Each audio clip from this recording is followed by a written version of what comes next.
Stop waiting for your child to be 16 or 21 to talk to them. Talk to them at 2 years old, at 5 years old, 8 years old. Tell them, look, this is important. You can't do, there's certain things that you can do on earth and certain things you can't do. And this is one of them. You can't do this and you can't do that. That's what we lacking at.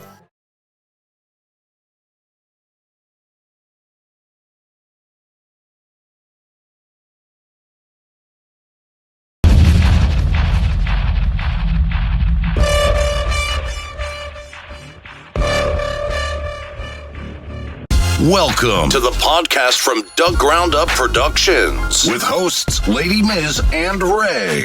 This is a universal platform, and there is nothing off limits. We talk about it all, and we keep it real. This is a no judgment zone, so come as you are. If you are a professional, entertainer, author, comedian, entrepreneur, or just someone who wants to get something off their chest, well, let your voice be heard here on From the Ground Up Productions. Sponsorship and other opportunities are available from the Ground Up Productions. Turning nothing into something. There's only one way to go from here. And now, here are your hosts, Lady Miz and Ray.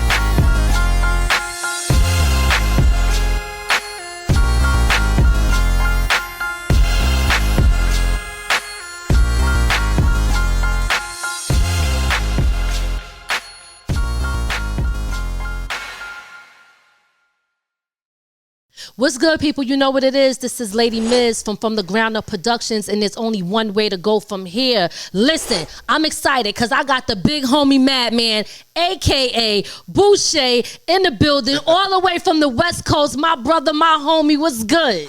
Lady Miz, from the ground up. Listen, hey. I'm happy to have you here. You know what I mean? It's been a minute. Well, I ain't seen you since we was in L.A. at Just Spot. So it's dope to really have you come through and chop it up with me and Ray. You know, he behind the scenes doing this thing. But definitely happy to see you come through. I'm excited about this. Hey, I'm honored to be here. You know what I mean? It was a blessing. Most definitely, I got to come through and see family. I'm in New York. You know what I mean? Appreciate that. Came out here for the Hip Hop Museum.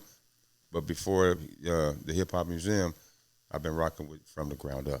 I appreciate that all day. Got to come to the ground up. You know what it is. Yeah. So before we get into that, I know you brought up Hip Hop Museum. What was you doing? Was that the reason why you came out? Did you have something with them, or you just wanted to hit New York all around? A little bit of everything. But okay. Rocky Buchanan is the owner of it, and it's a big move for hip hop. And a lot of people need to understand how big the Hip Hop Museum is. It's going to cover all aspects of the culture. Rap, break dancing, even singing, dancing, everything, a lot of things, video, the directors, graffiti, DJs, you name it, beatboxers, producers, everybody's going to get a chance to be represented because the majors don't show the underground or actual things that really go on. They don't understand. A lot of people on the streets don't understand how big it is. It's going to be kind of like what I do. It's going to help people get in position to see other things. Like, we all know who the major celebrities are, but we don't know who put them in that place. And that's what the Hip Hop Museum is about. Going to the foundation of it all. Right. Okay, I like that. Okay. Well, I'm excited because I know you showed us some of the stuff that they got coming up. So I can't wait, to see that all come together. So definitely. Since you brought up, the indie artists and stuff like that, before we get into the deep conversation, let's let people know who you are and what you represent for those who do not know. All right? So he said, like that. What that mean? Nowadays you got to be careful online about everything you tell them. But hey, everybody, say I'm the Big Homie Madman, UNG Radio station. Independent artist, young black man. I'm the founder of the UNG Comedy Awards, the founder of the Unsigned Artist Hangout Awards. Those are my legacies that I plan on having go for life for the culture. Okay. You know what I mean? That's my main objective on the planet Earth, I really believe. Started off rapping, b-boying, dancing, street cat, hood cat, whatever you want to call it. But now that I'm grown, it's all about pushing the Unsigned Artist Hangout Awards. Okay, yes. And I've seen you do that. Big up to you for that. Because I think that's so important. I got a few questions that I want to ask you. Let's get it. you know what? I'm gonna go right to this one since you brought that up. So this one right here is a little, it might ruffle some feathers, but I'm gonna keep it real. Sometimes we gotta address these things. How real you want me to keep it? I want you to keep it all the way real. All right, okay, all the way real. You know what I'm saying? So I'm starting backwards, to be honest with you, with this question. Okay. All right. In this industry, a lot of artists do not value independent podcasts, radio stations, and stuff like that. How do you keep the patience with continuing to keep the door open to provide a platform to those who feel entitled and do not show appreciation and respect for those who continue to shine the light on them? I love it. That's like 5 questions in one. But listen, we got to talk about it, y'all. Okay, there's a reason that we need to talk about this, so let's get it. One of them, I can't stand ungrateful artists. It's horrible. We got that category in our awards, ungrateful artists. Really? Mm-hmm. No. Where you got a category for, and you actually give it out to people? We will most definitely. We about to diss the fuck out of a whole lot of whack ass rappers and singers, producers, gatekeepers. We about to let the world know, because we've been doing other categories, but this one right here been on for the last 2 years. We just never said it. We would play with it, but this one we gonna let off. You know what I mean? And to answer you about the independent podcast versus celebrities, it's no fair. Can't hate on it. You know what I'm saying? They say don't hate the game, but an established artist is already having this person or man or woman already has money, so they can come get all their equipment, get the location, and they can get a bunch of their celebrity friends to get on their podcast, and they can get a bunch of views, and everybody watches it and likes it. Right. But an independent podcast that doesn't have money, that's struggling, but really love the culture and really work, don't get as much love. Mm-hmm. And I think that you know how it is. In our culture, people do monkey see monkey. They want to follow what they think is what's hot, what's not, yes. Or they're gonna run to what they think is hot so they can be seen or heard. But they got to keep it real too, though, man. Do it all. Go to celebrities and the underground. You know what I mean? Keep it 100. Rock with your people. Support those who support you. I love it. I wanted to say that, and I felt that it was a reason that needed to be that question right now, because I just want to speak from my point of view, and that's why I'm trying to understand where you're coming from, and I need to understand your drive and your passion to keep you doing it, because I'm going to keep it real. I got crossed a lot, and that fired me up to continue to just keep going, don't stop. All right, because I used to be from a group, right, and that's how I started. The name of I'm from UNG. UNG. It took a minute to get that name. Okay. Out in LA, everybody is from somewhere, and I'm originally from the Underground G's, but in LA, Underground G is a gang. Okay. So our group was called Underground G's. We just G's from the underground. So we was having a lot of problems. So I abbreviated it to UNG. Then they was like, well, what the fuck is UNG? So I was like, I put records behind it so that would kill all that. Okay. You know what I mean? Okay, yes. And then I had several groups underneath the label. It was the Underground G's, which was me, King Crooked, a Poet, J-Mo the Great, Double S Downtown, and Dink, Dave DeHave, and Little Sick. And we were the West Coast Wu-Tang, even though we was out before the Wu-Tang. Okay. But we from the U. Okay. And the Wu was from the Wu. Right, so we always would, link up. You know what I mean? Right around now, shout out to the Wu-Tang. They love us. You know what I'm saying? We love them, but on the West Coast, that's what we was doing. So, Crooked, he got a major deal, and the industry kind of sort of kidnapped him from our culture, from our clique. You know what I mean? Don't get me wrong. He still rock with us, and he was getting down. But once an artist gets a deal, they can't do certain things. So he was on the road. He was working with the Virgin Records and all these other companies, and it was kind of, our group, everybody else was like working 9 to 5s, and they wasn't getting industry money, and they was married with wives and kids, and, when you married, your wife in your ear, you ain't getting the money. Y'all out here rapping for nothing, you know what I'm saying? And things. And so a couple of brothers was like, yo, man, I got to chill out. I got to get a job. I got to get a 9 to 5. Ain't nothing wrong with that. Yeah, you know. Sometimes you got to do what you got to do to pay the bills, right? Because people be getting it twisted in this industry, thinking that, you know, oh, I don't have to work.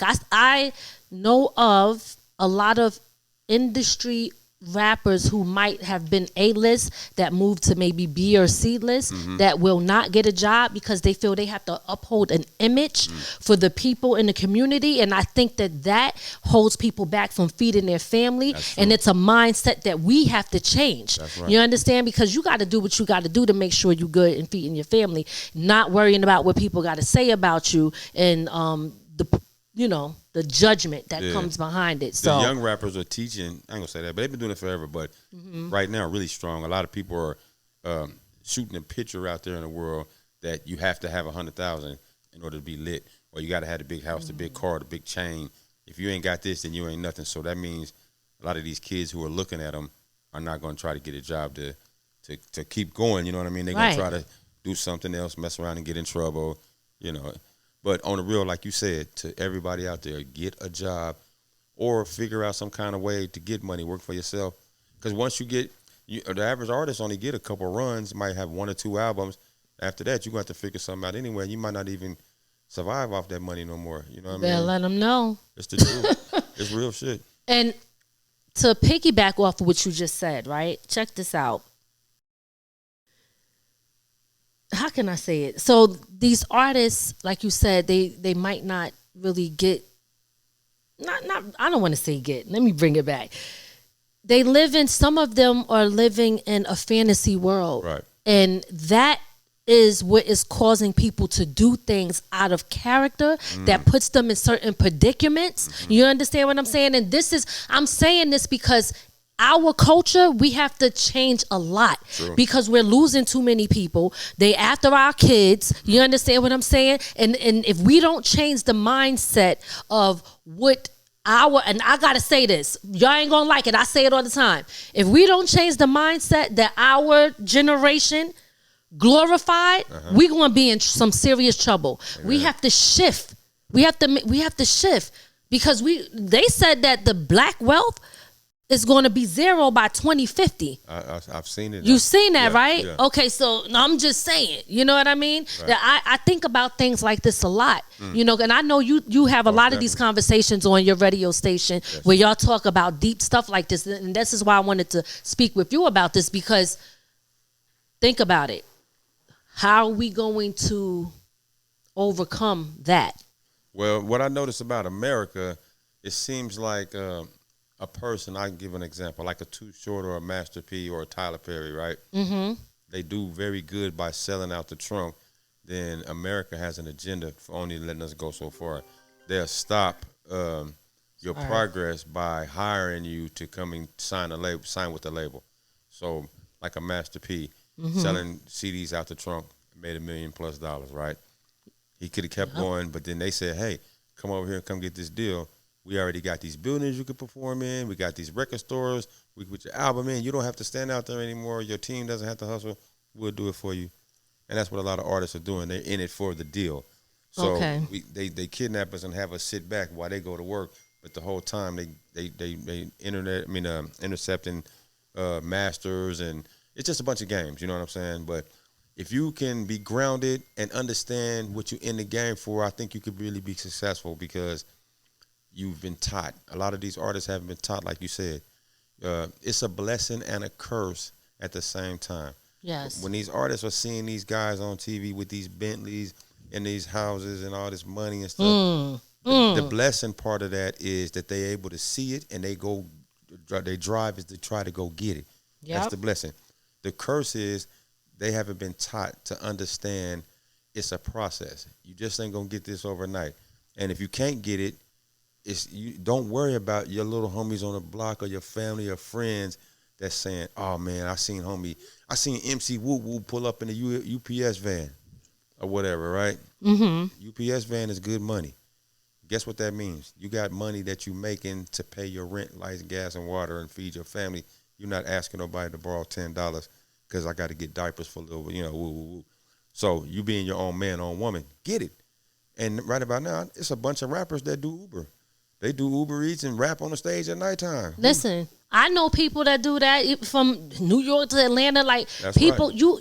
you gotta put in the work to make sure that, because it might not feed you. True. And the truth of the matter is, not everybody is guaranteed to come out making a whole lot of money. That's right. So I always tell people, what is your goal when I talk to people? What is the end goal when you're doing something? Because if you don't have no type of direction or goal, how do you even know if you coming close to what you're supposed to get and what you want out of it? Right. You know what I mean? You know what we missing out on that part? What's that? We used to have hip hop workshops where a lot of executives would come. They would lease a building or rent a building for a day, once a month at least, and they would go on the road. You know, they do all on the road. So you would have all these PRs from these labels, and they would come out there and they would have like 10 rooms inside of a building. One was the judging music, the other one was for DJs, one was for performing, the other one you meet these managers or PRs such that, and they would groom artists on what to do. So now they don't have that. So artists only have the internet, and they're basically seeing what they're doing on the internet, and they following that trend. So with us, that's what we do with our awards. The awards are grooming artists how to walk on a red carpet. No disrespect to Will Smith's son, but you seen how he walked the other night with the castle on his head on the red carpet? He came. Well, wait. When you say the other night, how? Because I mean, he's been wearing a lot of different stuff. I don't want to put him on blast. Let's just say in general, you know what I'm saying? When artists hit the red carpet, not the way they supposed to. They hitting it looking kind of weird, you know what I'm saying? And that's what they want to do. That's what they want to do. But on the real, we should be more civilized, you know what I'm saying? You don't see the owner of the label hitting the red carpet like that. Why do you think they're doing that? Let's talk about that. And it's not no disrespect, like you said, to anybody, but whose agenda? Do you think somebody is coaching them to do that? Most definitely. It's a setup. They like, look, we're going to throw these skinny jeans out here. We're going to throw these man purses out here. We're going to throw these tattoos on the face. We're going to throw all this out here for y'all to see. And we want all these kids to do this. And especially out in L.A., we're going to throw a dispensary on every block. Matter of fact, we're going to throw 2 on every block. So you niggas can stay high and don't focus on the real while we going to the moon. We going to Mars, and we got these cars. Y'all can have them cars. We're going to get some cars that drive themselves. You know what I'm saying? They working on some other. They trying to be God. You know what I'm saying? That's the truth when you want to get down to it. And a lot of these people are being distracted. Well, they don't even praise God no more. They don't give a damn. You know what I'm saying? Nobody gets up and pray to God no more. Not unless you're Muslim. They stop everything at 1:00 and pray. That's a fact. That's a fact. You know, it's crazy. But, you know, when you said the liquor stores and, you know, what they got, the dispensary and this and that, a big shout out to your brothers, because what popped in my head, liquor store, church. Yeah. That's all. Listen, you already know. We be rocking out to that, right. okay? Thank you. Absolutely. Sure. This is what I want to ask you. What makes you, or what made you want to start the radio station, like from your heart, like, and what makes you keep going? Well, I'm from South Central, and out there is the gang culture, and I have children, and I didn't really want them around what I just went through. So I was trying to figure out a lane. I went to school to learn how to do supervisor maintenance in the floor tech world, but out there it's super crowded, and you can't seem to land employment under that. So I put a bunch of applications in online. Morehouse College gave me a call. Next thing you know, I'm at Morehouse College. I decided to pack up and go to Morehouse College with the kids, take care of the family in another way. So I get out there. They give me the keys to the whole entire property, and they say, your job is to do these floors. First building I had to work was the Ray Charles building. I go to the Ray Charles building. It's all music in that building, right? They're teaching kids how to do everything. Same thing you doing, podcasts, piano, bass, you name it. So I go upstairs, and the RA, he says, hey, yo, you the new guy, right? I said, yeah. He said, I got bad news for you, man. We lost the contract to do the Morehouse Radio, and we throwing all this equipment away. I said, so you want me to take all this equipment and throw it outside? He said, yeah. I said, I can't do that, man. I said, they told me the Morehouse College, this is a historical black college, and this everybody here is about coming up. I got to come up. I got to get all this to my house. He said, man, we got a rule. We can't let y'all do that. I said, man, What? I need you to break that rule today, Big Homie, because I'm taking these mics and these mic stands and everything that you got in here to the house. He said, you know what, man, you seem really serious. He said, I give you 30 minutes. So I call my wife. She jumps in the car, comes up there, get all the equipment, take it back to the house. It just sits in the house for a minute. I'm trying to figure something out. At that time, they had MySpace. So, you know, everybody on MySpace. Damn, you took it back. He took it back. But they had MySpace, and it said make a playlist. So I typed in UNG. So behind the playlist, it said radio. They put radio on there on MySpace. So I didn't pay no attention to it. I just, you know, I put all my songs that I rapped or me and my brothers rapped, and that was my little playlist. So one day, I'm good at hosting shows. Okay. I know a guy named Cream out in Atlanta, and he was hiring me to host his shows. He would go around and get all these artists to perform. So long story short, a white guy walks up and says, hey, man, you good on the radio, man. I mean, you good, man. You should be on the radio. I got a friend named Shig Say out in Seattle. I wouldn't mind if you join him and get on my radio station. I told him, nah. He said, I give you $250. So I needed the $250. So okay. I went and did the interview, right? But I was the host, though. So we interviewing all these artists and stuff like this, right? At the end, killed it. People loved it.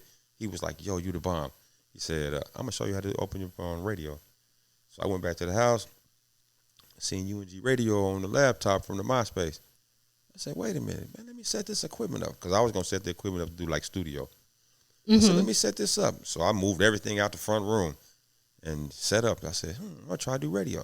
So I started trying to talk to people and stuff like that and do it like that. So I interviewed this one female. Her name is Tamika Cook. She was signed to Arista Records. She was large, you know what I'm saying? And she was the first artist I ever interviewed. She came over there and she seen it.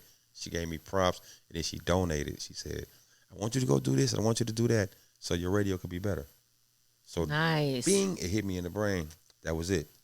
So I started interviewing all the artists in Atlanta that was coming on stage because I was hosting these shows. So I would catch them and have them come to the house and interview them. Next thing you know, I had a line of people outside always want to come get interviewed. And I was saying, man, this is a radio station. This ain't no hangout. Why y'all trying to hang out? You know what I'm saying? Because I'm from L.A., and in L.A., you can't have people at your house like that. There's too much shit going on. Right. So I was like, no. I don't know what's going on in the South, but I can't have these people at my house like this. Not knowing all along, they wasn't being disrespectful. They were coming, they were hanging out so they could get their music played.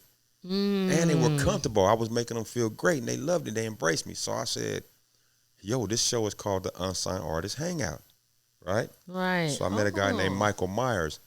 He's the writer of That's Just My Baby Daddy, that song. Yeah, That's Just My Baby Daddy. Right. I remember that. That's my homie right there. Rest in peace, Michael Myers. You know what I'm saying? He's the founder of Hot Block Magazine. So Michael was doing the music awards. I'm going to make it short, though.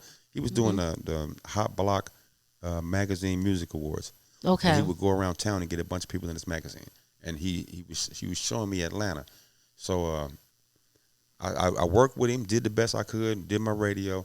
It wasn't getting where I wanted to get to. I couldn't reach out to the T.I.s and the Ushers and the Jeezys. The big folks wouldn't come through. Okay. Because it's about money. You got to have a relationship with these labels and stuff. But the underground was really rocking with me. So I said, me being from Cali, I'm going to go home and deal with my folks and try to get it going. So when I went home, I was doing my thing. Next thing you know, I get a call. They say Michael Myers passed away. Oh. All right, the homie that put me up on game passed away. I say about a month went by. I had a dream. Woke up out of my dream. Michael was telling me something. He was like, you need to get all the artists that you interview on stage. So I did a big show, put them on stage. But that wasn't what he was telling me. I didn't hear it, so I went to BET. I went to BET Awards. Next thing you know, BET, they shitted on me. You know what I'm saying? In what way? Oh, my God. You know what I'm saying? Not to be dissing BET, because that's our biggest platform besides the Super Bowl. You know, black people, we the biggest entertainers in the world. And the Super Bowl is the biggest stage. So when you hit the Super Bowl, you legendary icon. Everybody sees you, all these countries everywhere. Then the second biggest stage for black folks besides the Oscars, I'm saying our show, which is for BET. us. You know supposedly. All right. I'm saying for years. Now, we all know this. After the last 5 to 10 years, it's been a little weird. Right. But before that, we would have these big artists come out to BET. You know what I'm saying? That was, it was a time where we run home to go see Rap City, Power 106. You know what I'm saying? In Park. We love BET. You know, video, soul, everything. But like I said, it's changed. When I went down there, it was nothing the way that I was raised up on. It was just 100% different, and I didn't like it. So I went home and said, I got to do something about this. I'm going to do my own awards. That's what the dream was telling me, to do my own awards. And that's how I got the passion and the motivation to push to keep the awards going. Okay, all right. Well, that was a lot. But I'm going to ask you this. I don't know if I missed it. Okay. You said BET shitted on you. Did you answer that question? I did, in a professional manner. Oh, okay. I didn't really want to say what was going on. We're going to skip over it then? No, we ain't got to. Okay. Just from the ground up, big homie. You know what I'm saying? Let's get it. Now, BET, personally, the owners didn't come out and shit on me. The way it was structured. You know what I'm saying? The way it was structured. And they didn't only shit on me. They shit on everybody. I hate to cuss so much, but they just have to use that word as we're talking about this subject. Because a lot of these major award ceremonies, shows, whatever you want to call them, they only support the majors. You know what I'm saying? They forgot about the people who put these majors in the position. You know what I'm saying? Talk. That's the reason why what we do. You know what I mean? Absolutely. They need to know who Lady Miz is. They need to know who Ray is from the ground up. You guys are interviewing people. You working. You putting it online, all this kind of stuff. The majors are sitting back at their house watching. Oh, that's what they do? And they taking note. You got 5,000 followers on Instagram. Believe me, 30 of them work for BET. 30 of them work for MTV, the Grammys, whatever. Listen, they watch, okay? Because, listen, it's not like we don't know that they watch. Some people, based off of what you represent, probably will not open the door because you do got people at the top that run most of this. You understand? So it takes, and this is why I actually want to get into this part now. It takes us to really come together and support each other in order for this to really make a difference. Right. And the problem is, a lot of the times, and look, because we got to keep it real, our people are not that supportive when it comes to stuff, which means like now when we don't get that support that we think we should get because we're trying to also give back, it kind of blocks it. We don't realize how powerful that we are as a people. We don't realize that. And because of that, it keeps us stagnated. That's what I think. I don't think that we have to stay there. I think that we have to know what our worth is. But let me ask you this question, because you have the unsigned hangout, the Artist Hangout Awards, right? And I love what you do because you really, really represent for the people. I know that. I know that. I see what you do. You know, I know I'm over here on this side, but trust me, I pay attention. And I know when I see you, you are repping in the community. You're repping the indie artists. You're giving back. You're doing what a lot of people back in the days did when they gave opportunities to help people come up. True. BET and what is it? BET and the MTV Awards is canceled indefinitely. I know this. Tell me what you think about that, and how do you think that fits into your lane? Let's get into that. From God, me and my brother Corker was just talking about this a couple nights ago. Okay. Now, some other folks with coins are going to try to beat us to the punch. Here's the blessing, though. We already 11 years established. All right? Nice. We've been in the game many more years than that. But as far as this award thing, we've done 11 and we're doing 12. Okay. So this year, what we're going to do 2. We're doing a special edition. February the 21st, we're having a special edition. It's going to be a competition. Okay. So we're going to turn the awards into a series. Right, and we're about to have a series come out, and it's going to show artists come try out to be a part of the awards, and they're going to have to accomplish certain missions. One day they might have to sell flash drives. One day they might have to put up posters.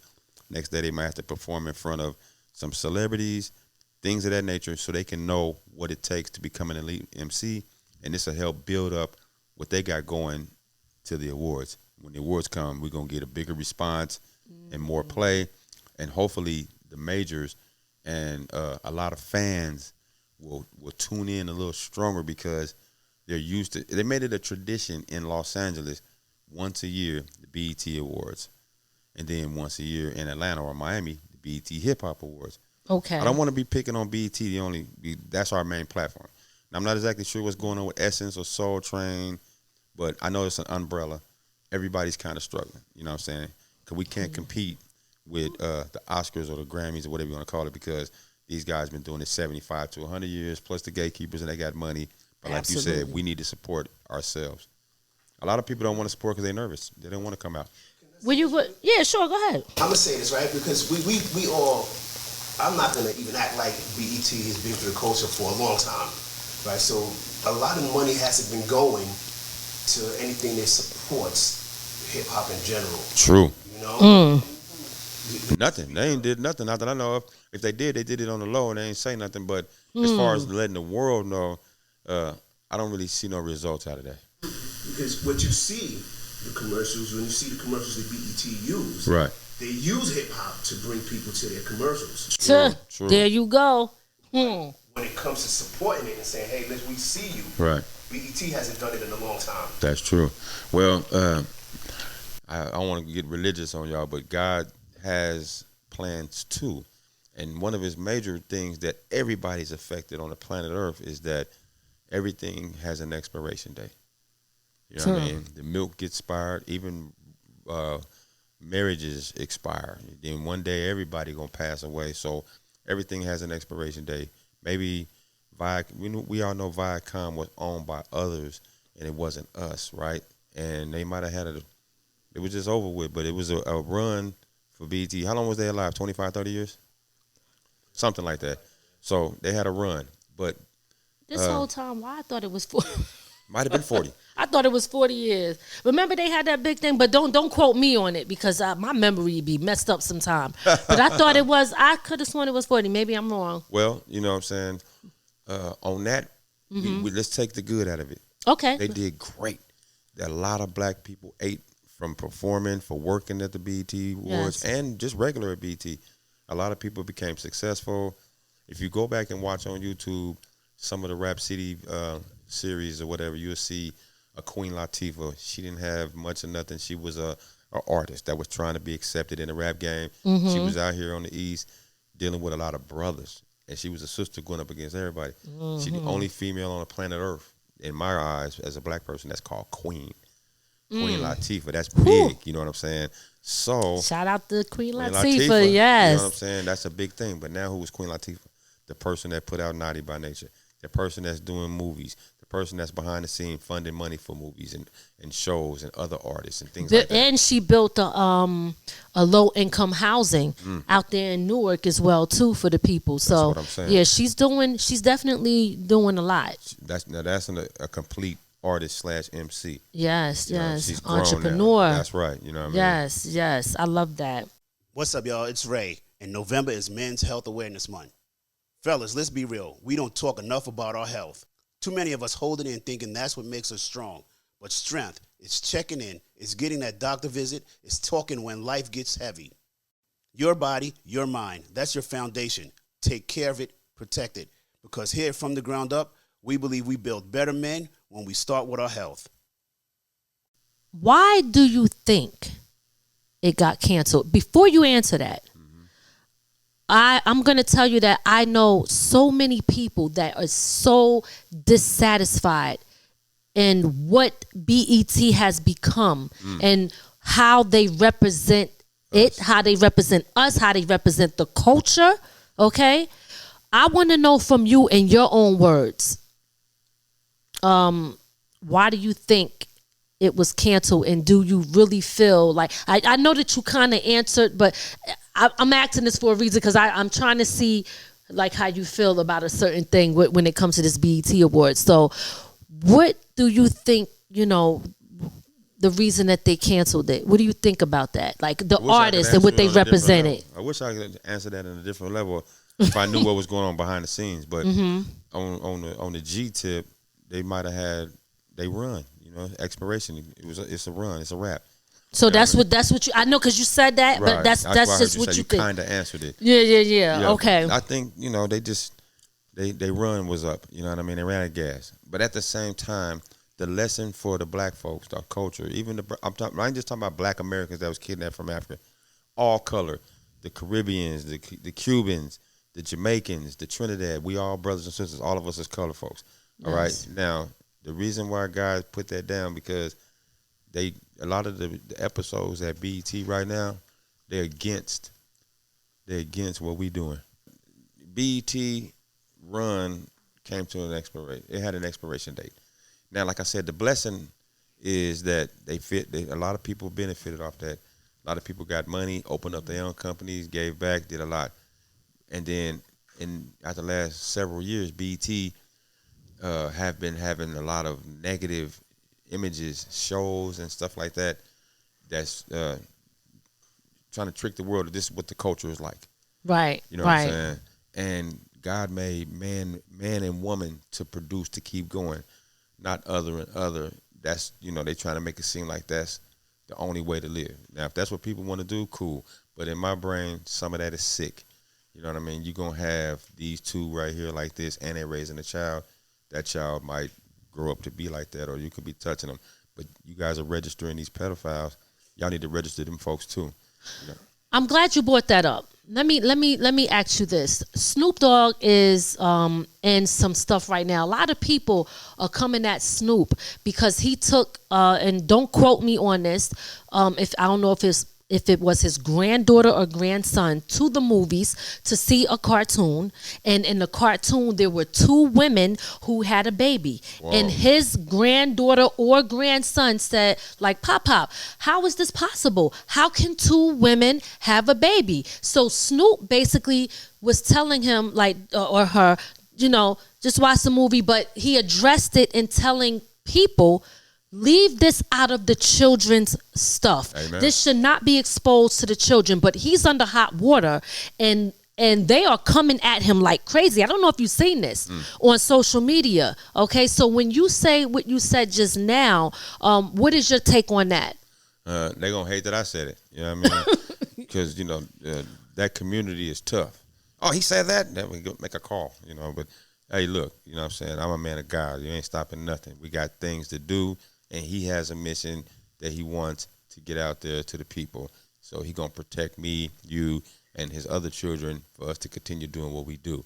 You know what I mean? So, but on another level, it's a new world.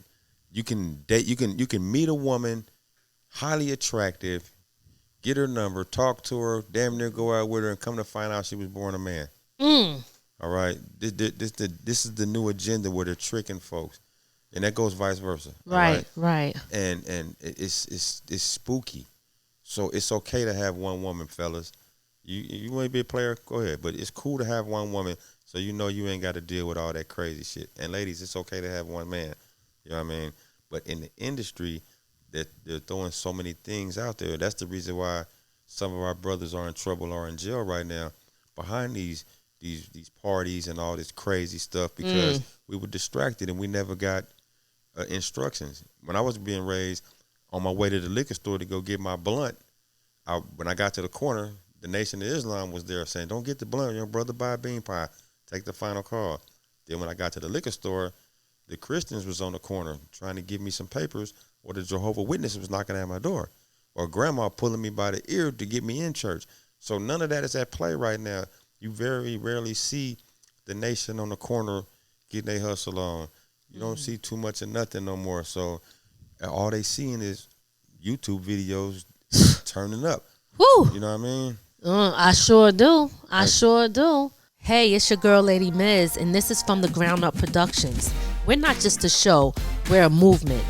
Under our brand, we have the Creator's Box, Talk Therapy, and the Imperfect Marriage. Real conversations, real people, real stories that inspire, heal, and entertain. Tune in, subscribe, and be a part of the growth because there's only one way to go from here, and that's up. Visit www.ladymiz.com to watch, listen, or contact us today if you want to get involved. We hear it from the ground up, man. Listen, I let them came know. all the way from the city, and I said, look, I'm going over to Fam Bam's house. Whatever it needs to get done to take care of the job, we're going to handle that. That's what I'm talking about. Right? Absolutely. It's an honor to be here. From the ground up, y'all sponsor all the awards that I've been doing. Y'all been rocking with me since day one. We out here riding, Big Homie. We appreciate you. We appreciate you for coming through and being here for real. Yes. Means a lot to us. Definitely gonna sign that door. Sure. Show them you was here, baby. So, you were talking about the people that, depending on where you were going, you had the people that, the Muslims over here, the Christians over here, grandma over here. You're talking about, different things as far as religion. Now, what about when it comes to the music and religion? Do you represent have a platform for the Christian rappers and singers and stuff like that? And do you think that should be pushed more, or do you think it should just be a balance represented? Because, sometimes you got like people like D1. Are you familiar with D1? Yes. Okay, and you know how he's coming at certain rappers in the industry. Brother with the yes, absolutely, absolutely. So, do you agree with what he's saying because he got like issues with Jim Jones and Rick Ross and certain people in the industry? Still, right now, it's a lot of stuff going on. How do you feel, and what's your take on that?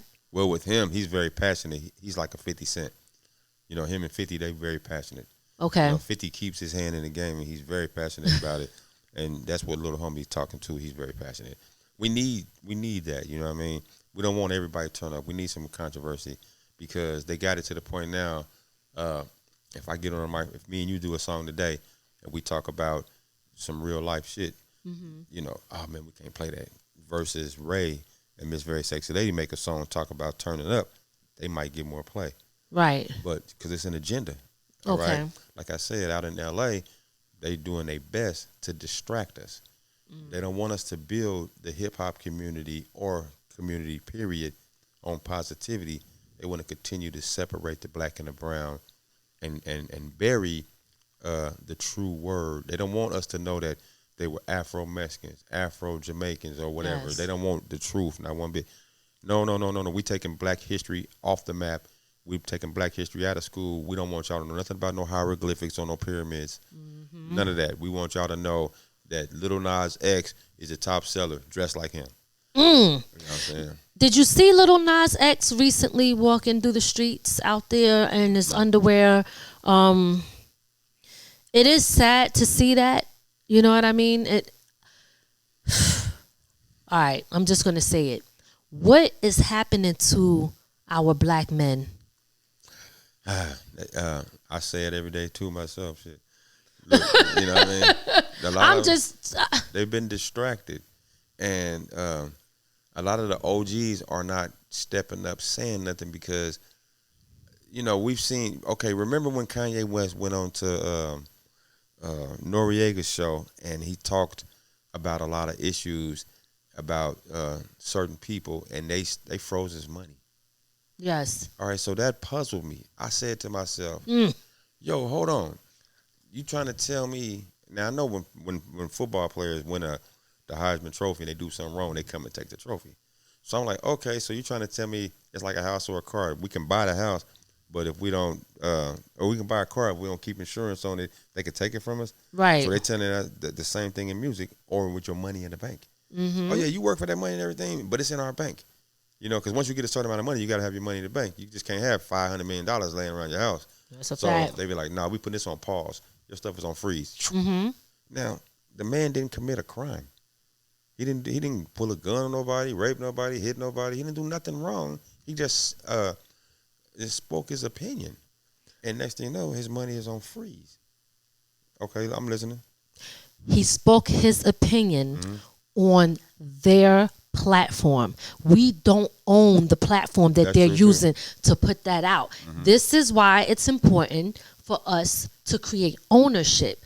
Yes, I agree with him. And the sad part is, think about this. We have to say, kind of like how you just had to word it.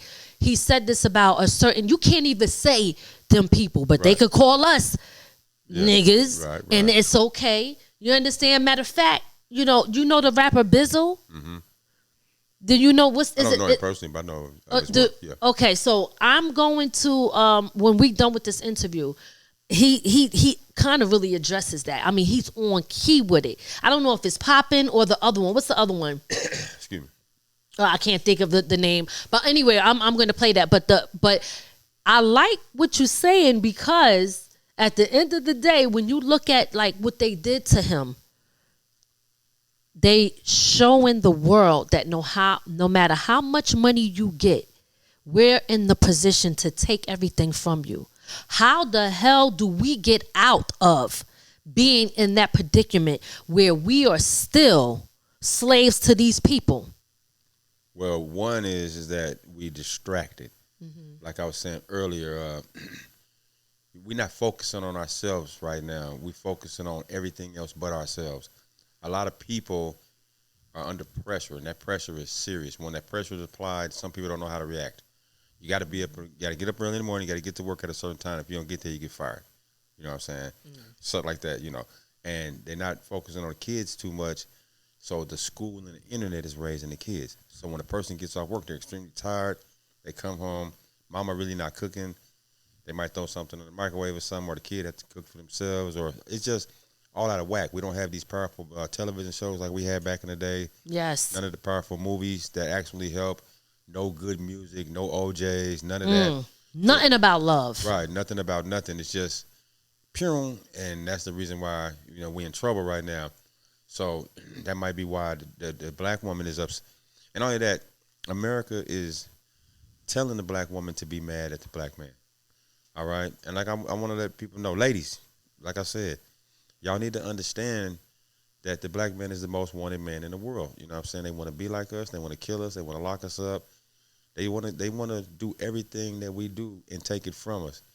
And we are under so much pressure. So when we step out that door, we asking God to bless us to take care of our mission and make it back home safe. You know what I mean? The black woman is under pressure too. She got a lot. She's the backbone for the black man. After he goes out there and experiences all this wickedness, and he comes home, he's supposed to come home to his wife. You know what I'm saying? Good food, good back rub, good love, good supportive conversation, the whole nine. You know what I'm saying? And it's hard to do that because this guy is distracted. He's doing certain things. You know what I mean? I have something to say to that. Well, it's not really a rebuttal to that, but it's more of addressing women, right? When we talk about black women, a lot of times I feel that when I want to speak up about certain things, just to tell like a sister that they don't have to represent themselves in that way, you get more backlash from people saying you're judging and you're trying to put somebody down. You become the person who is the bad person for speaking up against things that that instead of looking at me and thinking that I'm judging, why not understand that what I'm saying is, sister, you're better than that. Right. I see what you're worth and you don't see your worth, and they don't want you to see your worth. Right. You understand what I'm saying? So when I'm telling you something, it's not coming from a place of judgment. It's coming from a place of caring because I know that we could do better, and how they represent us in the media is a major problem, but we have to stop giving them the content to do that. Ooh. You understand what I'm saying? Very powerful. I love it. Like an artist to get in trouble, the FBI, they don't have to do nothing. They could just sit back at home, and our people are going to go do all the history on this person and what they done and post it on YouTube. Mm-hmm. So you're going to see 100 different posts about rapper such and such did this, did that. That's why he hit the girl in the head with the glass. Because look, 10 years ago he did this. 8 years ago he did that. Yep. Stop snitching on the culture. Stop snitching on the family. You know what I'm saying? And we doing the job that we shouldn't be doing, man. That's not right. You know what I mean? Whether a person is right or wrong, let God handle it. You know what I mean?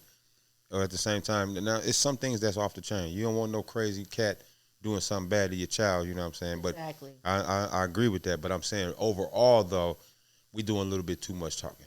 Shit, now that you say that, right? And I say this, our family's been known to hide that stuff. Mm-hmm. When you got the uncle that's touching the kids in the family, right. Keep that shit secret. Right. Tell everything else. That's true. It made me think, like earlier when you were talking about, they showing everything on TV. When you were talking about the big homie going to the movie with his grandchild, and two of the same sex was doing a cartoon. Right. First of all, that should never been in a cartoon. That should be prohibited. Second of all the black men across the United States, stop waiting for your child to be 16 to 21 to talk to him. Talk to them at 2 years old. at 5 years old, 8 years old. Tell them, look, this is important. You can't do. It's certain things that you can do on earth and certain things you can't do, and this is one of them. You can't do this and you can't do that. That's what we lacking at. You know what I mean? So, in I'm in the industry, the hip hop world, or whatever you want to call it, right? If Farrakhan passes away, you know, Farrakhan, I wanted to say earlier, but you know, like about the people we were talking about. Mm-hmm. He the one. I don't want to say he got Arsenio Hall canceled, but they made a threat. If he went on there, they was gonna cancel Arsenio. So Arsenio did it anyway. They showed the power. They shut Arsenio down. But we forever love Arsenio for doing that. But if Farrakhan passes away, who we got? We don't got no leaders. We used to have a bunch of leaders. We had a bunch of independent entrepreneurs getting out there. We had the Malcolm X's. We had the Martin Luther King, the Coretta Scott, Joseph L. Lowry. It goes on and on and on. Who we got now? We got rappers. There are a few people out there. Right, there are few. Like I would say, Tamika Mallory. Yes, Dr. Boyce Watkins. Dr. Umar. Yeah. I'm just making an example. They out there. Right. It's a bunch of us. Dr. Claude Anderson. Most definitely. Okay, that book Powernomics is, if everybody just read that book alone, that is the key to the new Black Wall Street, right, and how we can overcome a lot of the stuff. But people won't pick up and read the book or even listen to what he has to say because they're too busy scrolling through and being distracted by what celebrity is doing what and who's doing this. Do you want to promote your business or brand on one of our shows? From the Ground Up Productions is now accepting sponsors and advertisers. Get your message in front of a powerful audience through the Creators Box, Talk Therapy, and The Imperfect Marriage. Let's build together and grow your reach while supporting independent media. Visit LadyMiz.com and send us a message to learn how you can sponsor our show today. A lot of things are affecting us as a people because we do have access to information and people, but how do we get it out there? Let me just say this. We have to stop being so judgmental just because we might think differently in certain areas, because I'm sure in the other communities of people that's out there, they don't all agree on everything, but they know how to move as a unit. We get sometimes too caught up in our emotions, or you think like this, or you this. It doesn't matter. You see how you said you had the Muslim over here, the Christian over here, and grandma over here? Well, let's just say all of them, every last one of them, have different views on religion. Right. That doesn't mean that we can't come together as a people for one common cause, for us as a people. Yeah. But what happens is a lot of us get too caught up in the fact that we have differences, and we allow that to keep us separated. Like I tell people all the time, even when it comes down, I know some people who vote, I know people who don't vote. I know people who vote for different type of people. It doesn't matter. Like, I'm not going to sit here and be like, oh, because you did this, I'm not with you. Nah, it doesn't make a difference. What is our common goal? Like Ice Cube. Remember when he said, I'm going to talk to Trump and get the contract for Black America, and people was calling him a coon and saying all of this stuff. But our people sometimes are so dedicated to a specific party that we don't understand that really neither one of them are for us. Wow, it's deep you said that, because when that was going on, the enemy was so hurt that he couldn't shut Ice Cube down. They was hurt. They was like, damn, we can't shut Cube down. They sure tried. They tried to get as many black folks they could to jump on the wagon to shut Cube down. But what people don't know, Ice Cube is going to be forever loved. He's one of our legendary children. He's one of God's children. The man came up off rap music. He fed so many families from his movies, from Big Three. He got Big Three. Yes. He was in so many groups. He helped out so many artists. I don't want to get into it, but there's so many things that Ice Cube done for the game, and it helped out a lot of people. Yes. And not just L.A. He went across the United States, and all these comedians in these movies, everybody, not everybody, but a lot of the people that he dealt with are extremely famous, well off now. I don't want to say wealthy, but they're well off. And just make a quick example. Mm-hmm. Just take the movie Friday. It could have been a person on there. Let's take Miss Parker. She made a certain amount of dollars, right? Right. She went home with her dollars. you know she took care of some responsibilities. Mm-hmm. So everybody in the house benefited. It could be one person in the house. She made a mistake. Not a mistake, but gave them 10,000. That person took the 10 G's, went down the street, flipped it, and did something on a business. But they didn't come back and say, I got this from Miss Parker through Ice Cube's movie. That's what people ain't paying attention to. You know what I'm saying? It's so many avenues. How it trickles down. Right, you know what I mean? And that's powerful. So shout out to Big Homie Ice Cube. Absolutely. Listen, when people like him do what they do and represent for the people and show people like, yo, it's possible. Like starting the Big Three, having that whole league, and then, you know, they tried to shut him down with that too. I was just getting ready to get off into that. Earlier you said no matter how big you get, they want you to know you're still a nigga. There you go. You know what I'm saying? There you go. But the question is, this is what I think we have to start doing as a people. I don't care what you think I am. See, that word don't even bother me no more because I'm not giving them the power to think that you could say that to me, and I have to believe that because you think that there's something wrong with me. Say what you want. You keep that energy over there. But it doesn't mean that we can't overcome that because our people was able to do that before, and we can do it again, all right? So when we look at how things are now, it is possible. It definitely is possible.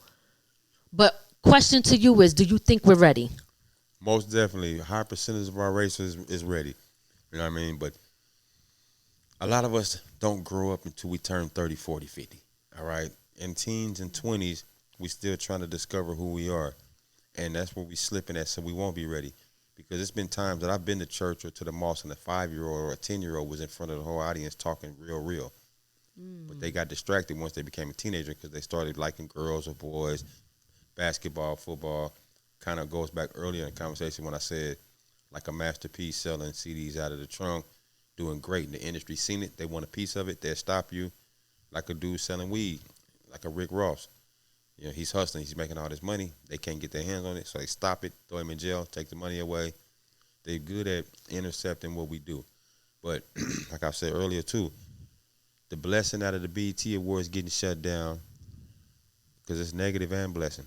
Mm-hmm. The blessing part is the next move for our generation. Have a plan B. BET should have known that this is coming one day. So when it comes, we got this. You got what I'm saying? Right, and we got that yes. to continue our legacy. Because I love BET, and I want BET to figure something out and keep our culture going. If they can't, all hats off to you. I'm with the Unsigned Artist Hangout Awards. It might not be much to some folks. It means a lot to me because it's a platform for our people to get together yearly and celebrate each other on all aspects of the game. You know what I'm saying? I want the world to know that from the ground up, interview a lot of powerful people. You guys have some legendary folks in this building talking about some real issues in the music industry behind the scenes. The world would never know it. And that's the reason why the industry wants to hate on from the ground up to not to let you. See, some of them views is paid anyway, and shit ain't real anyway. But like I said earlier too, these guys are celebrities, so it's easy for them to bring in the Jamie Foxxes and all these folks compared to us talking to a underground artist or a person who didn't really sell a lot of records or whatever, you know what I'm saying? But he or she is still very important. Absolutely. You know what I mean? Let me say something to you about this, and then we got a couple of more, and then we're going to wrap it, okay? Stay here all night and talk if you need to. Get it all out. Well, first, let me say this. Number one is, 'cause I want to get my thoughts together, so I try to shorten it up.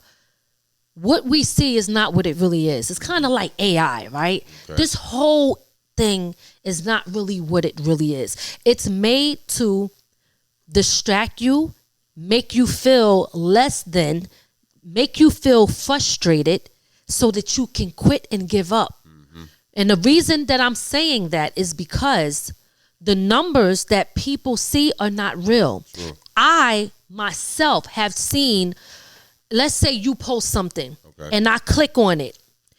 I would see the numbers go up.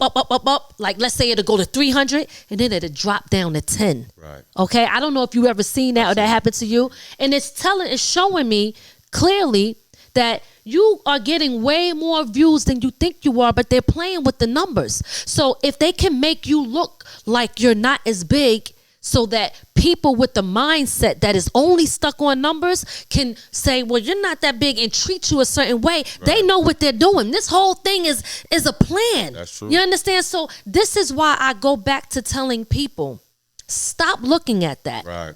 Pay attention to the value that comes from the people that's doing what they do, because that's what really makes a big difference. You understand what I'm saying? People are so stuck on, oh, what your numbers is like. Well, guess what?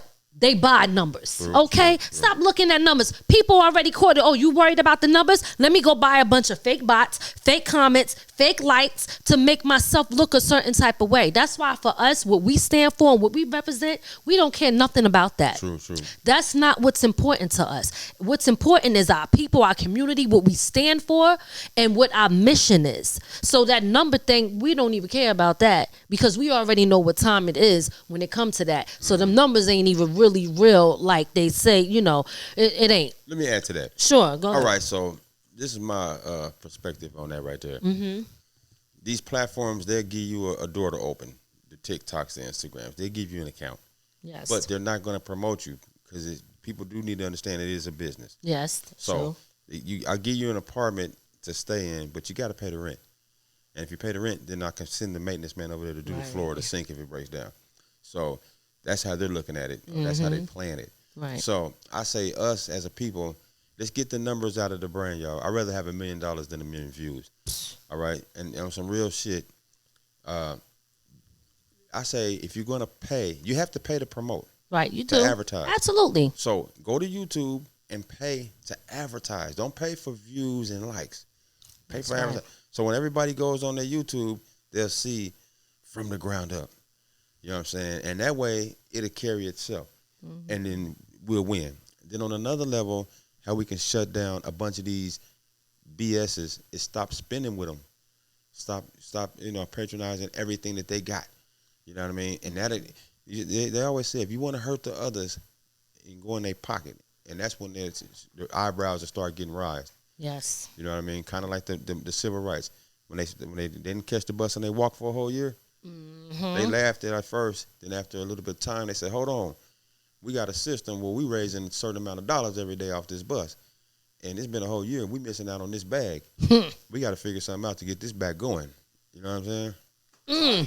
Target this Yep. Target right now. Target got rid of their DEI. Okay. And they was spending about $12 million. They decided, $12 billion. I'm sorry. $12 billion. They was putting $12 billion into it. Okay. They decided because of Donald Trump, we're going to take it out of there. They ended up losing $22 billion now and counting. Yeah. Because black people said, it's worth it to you.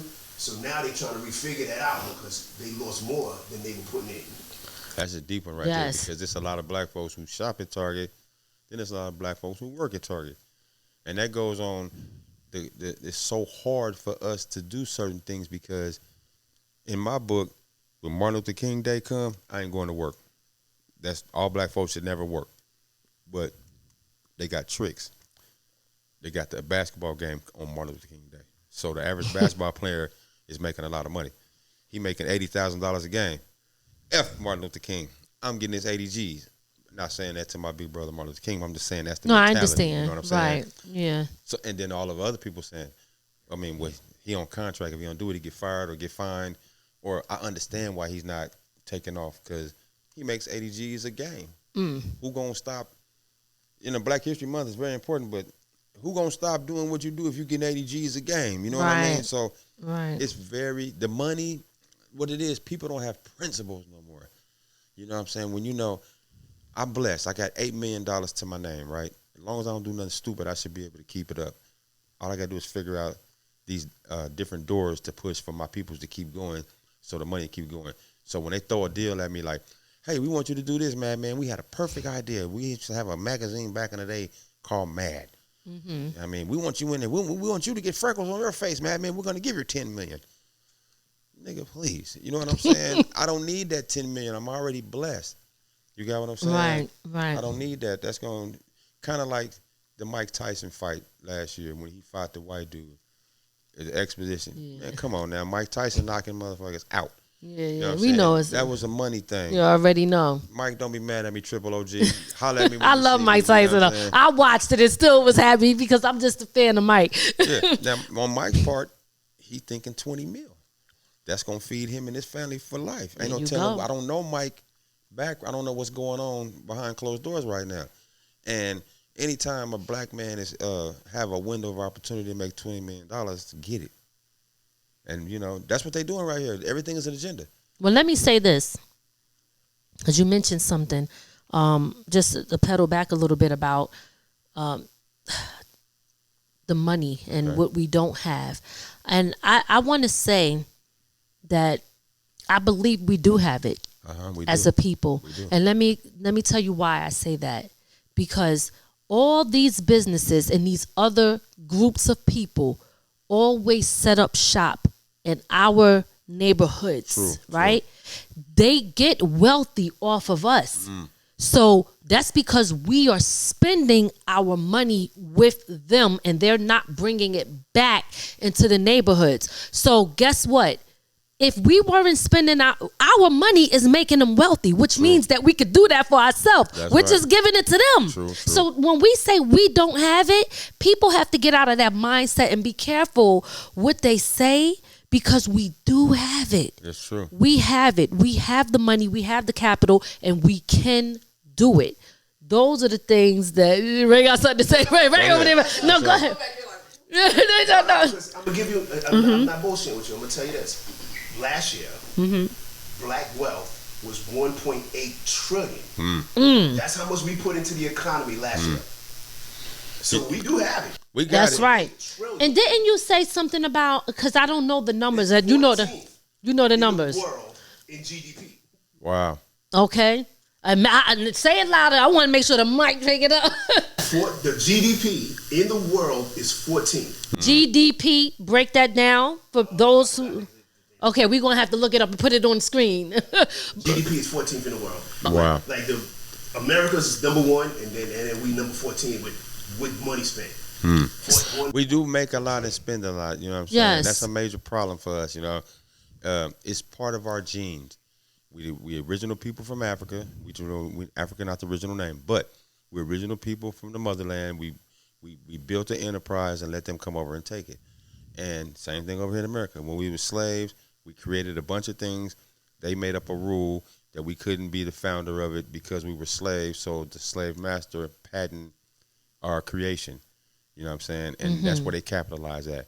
You know, so I got to, you know, I know a lot of people might not agree with Dr. Umar, but he's still a black man that's doing something positive. And he said something that was very powerful. If reparations was to come, they try to give us $250,000 or a couple million. We need to know what to do with the money, like a workshop. You know what I'm saying? And at the same time, we need to understand that's not enough. Black folks should never pay taxes. We should never have to pay for electricity. All the things that we created, we shouldn't have to do none of that, not have to pay for none of that. We should benefit 100%. We're the first to do medicine on the heart, heart surgery.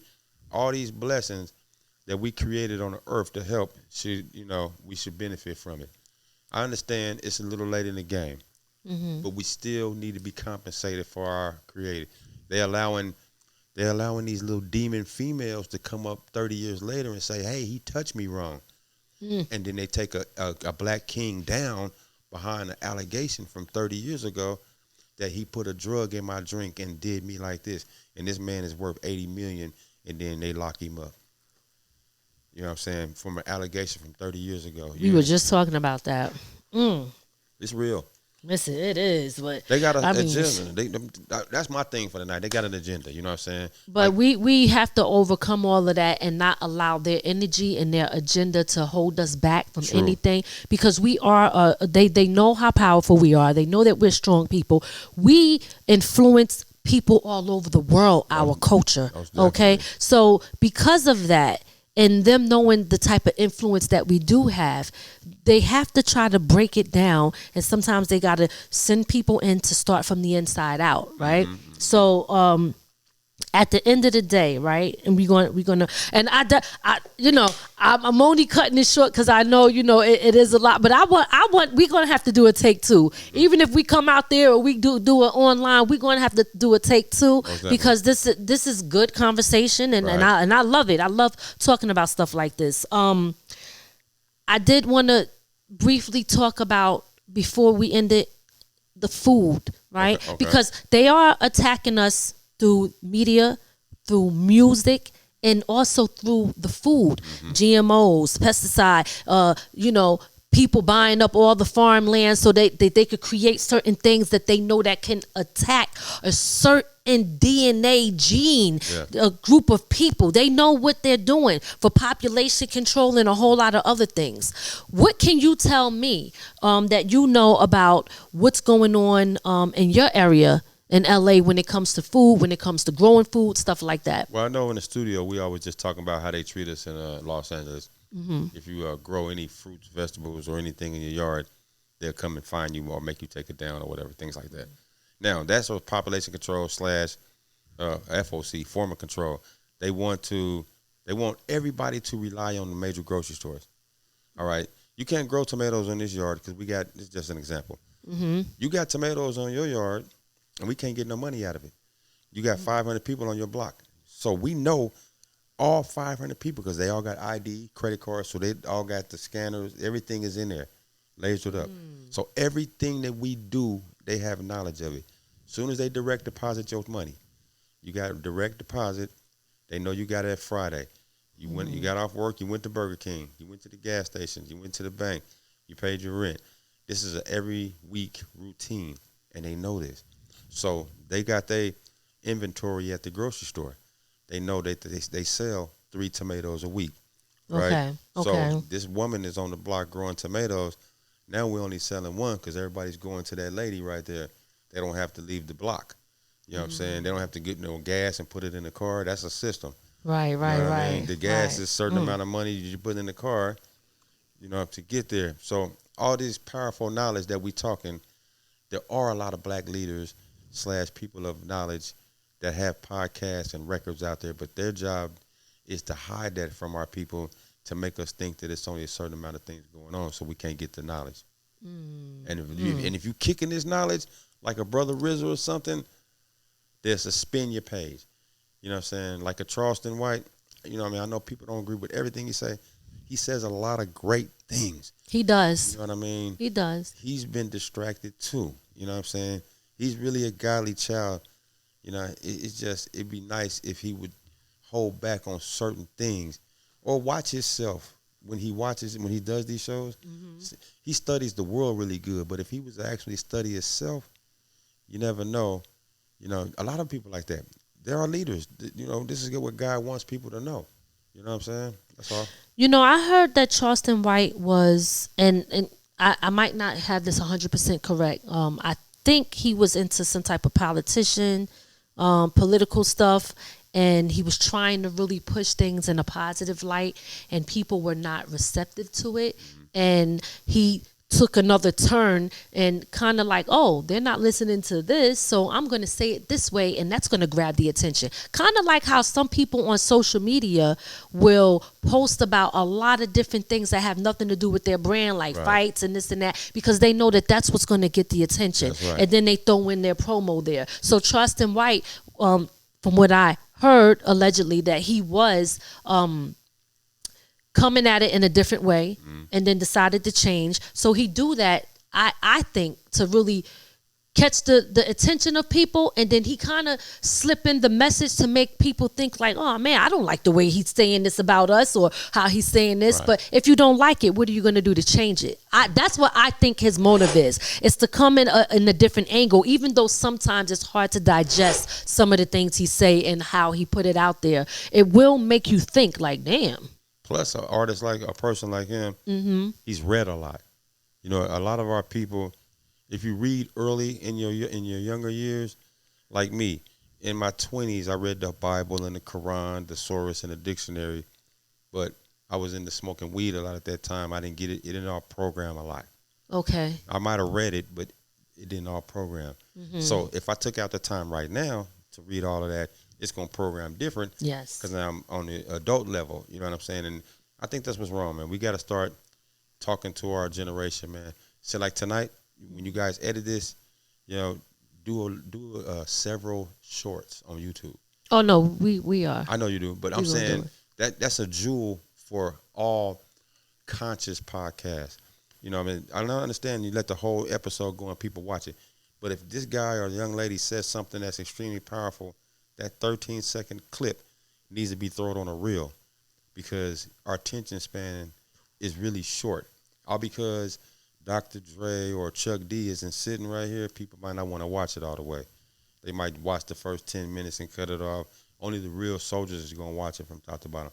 So if we catch a bunch of clips and steadily throw it at them, they be looking and they're going to end up watching the whole episodes, and they're going to go back to see, this is what they did 5 years ago. Right, you know right. Absolutely. Absolutely. Most definitely. I appreciate that, yes. Let me say something about Charleston White, right? Okay. Even, what's his name, Bill Cosby did. Whenever we talk about negative stuff that black people need to change, we don't want to hear it. Our people really can't stand the truth about us. Bill Cosby, remember he did it a long time ago? He was telling black men, us, how we need to change and how we need to do better. When he started doing that, that's when his problems started coming. You can't say certain things. That's a good point right there, Ray. You got to be careful about what you say in the industry. You know what I'm saying? And you know, they got a saying out in Hollywood: as long as you downgrading your own kind, it's all good. As soon as you start uplifting, it ain't popping. Like, let me tell you what I love about New York. Well, New York City. Everywhere you go, each barrel, people of color. I know it's got issues, but you see it. I'm talking about. I've been all around. You know, and out in the city, you see black men holding black women's hand with the kids, carrying groceries to the cars, doing this in the grocery store. This brother right here, no homo. He's swole, nice and handsome, looking good. Woman looking fine, kids looking good. They holding hands in the grocery store together. He ain't looking at no woman. She ain't looking at no man. On the West Coast, total different ball game. You know what I'm saying? It's like we hate each other. We fighting.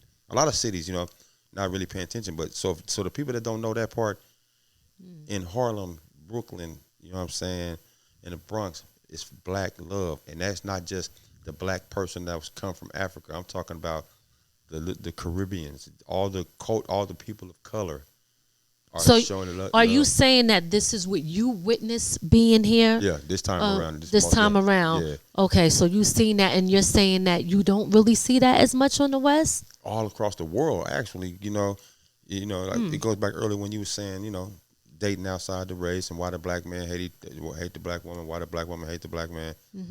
These videos and these movies are negative. But regardless, in New York, I'm telling you, I seen it with my own two eyes. It's a lot of love. You can go right there in front of the Apollo right now. You're going to see a bunch of black men holding the black woman's hand. Do you know black men don't want to hold a black woman's hand because this woman across the street, fine. She got ass, a little bit of stomach, looking damn good, and he going to look. You got what I'm saying? But not knowing, you got that right here.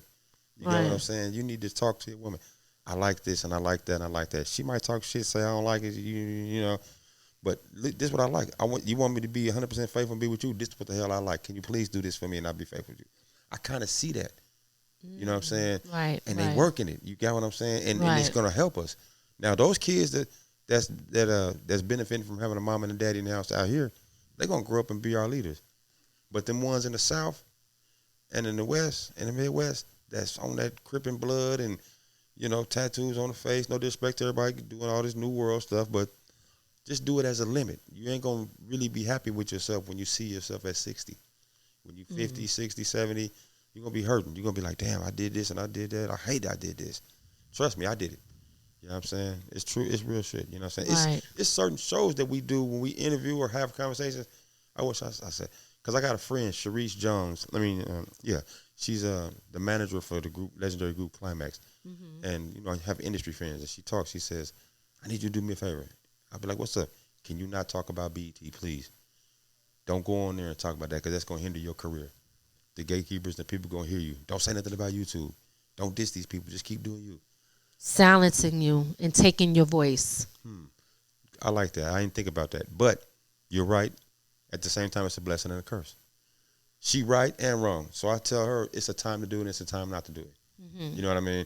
I'm not going to sit here with 8 executives from Universal and I'm about to try to get a deal with Universal and I got a song saying fuck Universal. Yeah, you can't do that. You know what I mean? I was saying that. You know what? It's funny you said that because I thought about it and I said, well, I forgot what we were talking about, but it was something in reference to that where it was like, okay, they took away something when somebody was talking bad about them, but if it's their actual platform, I would probably do the same thing. Mm-hmm. You can't come on my thing and then disrespect me when I'm giving you an opportunity to eat. So are they? I mean, yeah, there are opportunities there. Technically, they are. I mean, look, they are. It depends on how you look at it. Like I said, if you get a job at Universal as a PR, your income just went up. It's on that individual to use his brain, him or her, to use your brain to do right with the money. You know what I'm saying? That's what it's all about. Us as a people. That's why I love I love the Hip Hop Museum. Mm-hmm. All right, the Hip Hop Museum. Some people looking at it like, oh, that ain't nothing. But no. This is a building where we can shoot movies, documentaries, have concerts, and all the legends are going to be involved with this museum. Right. So you can actually go meet a Grandmaster Flash or Melly Mel or Dougie Fresh. You can go meet these people at this building besides seeing them do a show. And you can get this knowledge. They're going to be having monthly workshops. And that's what me and you do. We represent. Our podcast sits artists down and talk to them and give them the knowledge, you know what I mean, of that lane. This is very important. And they want to shut that down. They want to have you on a podcast where you drinking and smoking so I can start telling you some other things. Yeah, you know, it was me and the homies. He had a gun. He had 8 bullets. We was in a blue car. We was on 60th Street. We went this way. We went that way. And now you didn't snitch, don't even know you snitching. And they back there like, got him. Yeah. You know, got him. You know what I'm saying? Okay. And they're using that. They got these new things, the RICO and what's the other word I'm looking for when they can get you on your what you said. You can use it on you in court and all this. It's crazy. So that goes back to earlier when I said people got to be careful about. A lot of the people with money or established are being careful about what they say because they don't want to lose nothing. Right. You know? Absolutely. Absolutely. Well, listen, at the end of the day, we got to just keep pushing. And I think, you know, it's important that we try to stay positive, try to think positive, put good energy out. The law of attraction is very real. What we speak and, you know, our tongue, we got to watch what we say that comes out of our mouth. Meaning, I'm never giving, I've learned to, I could address these things, but I'm never going to give people the power to put me in a certain predicament where they make me feel less than.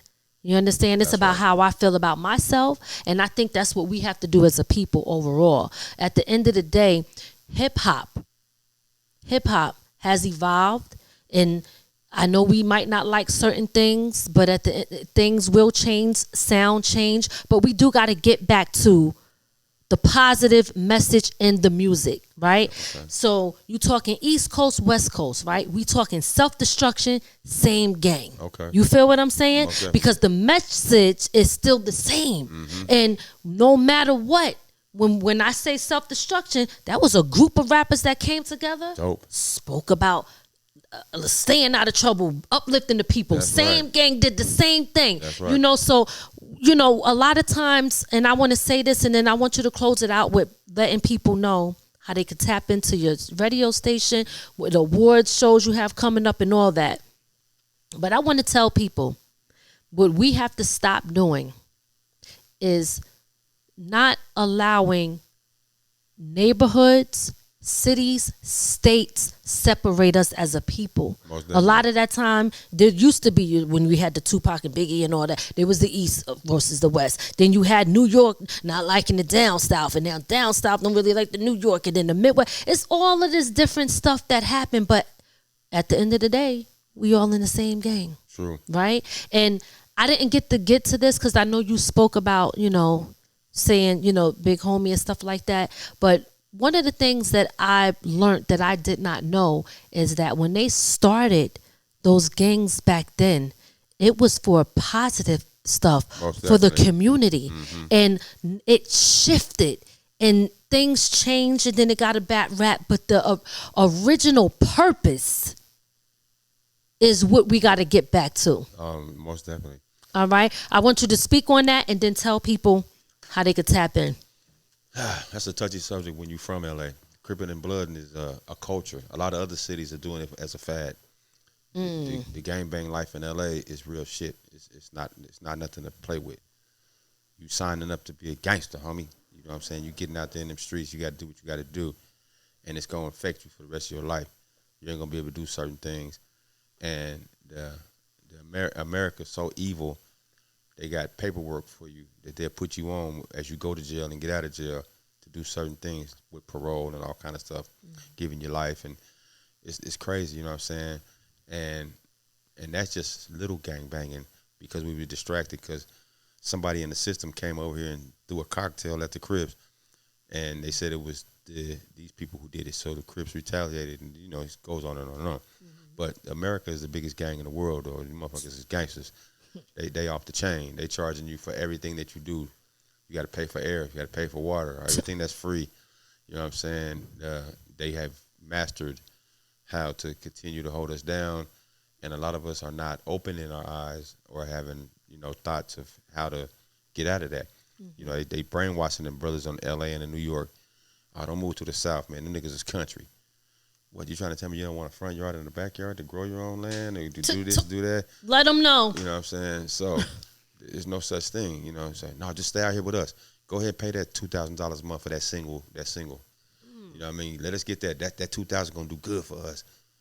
But you can go to Oklahoma City, Tulsa, Black Wall Street, get you a 3-bedroom house, $800 a month. You can go put $80,000 down on a house. Or, like people in the game is doing stupid. You're getting blessed with a certain amount of money.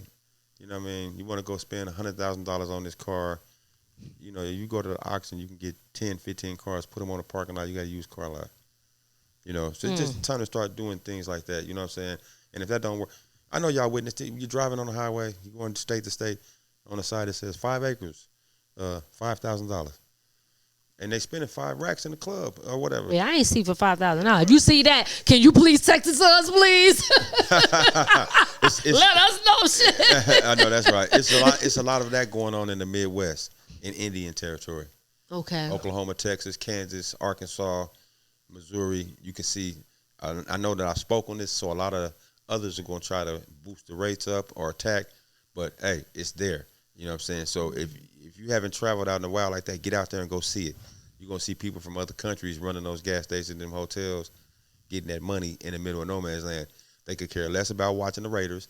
They could give a damn less about buying some Nikes because they got this gas station. It might be called Rock, but that gas station is in the middle of no man's land. So when you out of gas, you're going to pull over to get your tire fixed, everything. And these people are benefiting extremely, getting rich / wealthy off of this. You know what I'm saying? And while we sitting here worried about spending money on this and this and that, And I know we're short time, but a lot of the people that trying to come up, they're not going to listen to us because who the hell is Madman? Who is Lady Miz? Y'all ain't got this, y'all ain't got that. Yeah. They're going to listen to that person over there because that person got it. You got what I'm saying? Not to say that we don't got it. We just don't flaunt it. Right. I'm not going to go on MTV Cribs. This is my house. This is my microwave. They don't need to know that. What they need to know is wake up, get conscious, come up, you know what I'm saying, and go back and share with your tribe, man, so everybody can be strong, Absolutely. I love that. Absolutely. Man. I got a question to ask you. Yes. We going to have to do, we're going to have to do a take 2, though, because it's like I still got so much in it, Hey, but it's this okay. One is dope. What I like about you, you know your value, all right? You a sister, and it's hard for the ladies in the industry, very hard, because they look at y'all as these symbols, you know what I'm saying? If you're not fine or you ain't shaking no ass, then you're not accepted. That's what, right. Even our 30, 40, 50-year-old women that's in the game are coming out dressless to perform. No disrespect. You already did that in your 20s. You don't have to do that anymore. You already got your platinum records. You got kids. Don't nobody need to see. I mean, don't get me wrong. As men, we love it. But at the same time, it's a time and a place for that. You know your value. I don't know your whole history, but I know you rap, and in your music, you was conscious. So now you doing this. All right. I don't know if they hated on you because of your music, but you got another voice, and your voice is now a broadcaster or I know you know this. I say you know your value.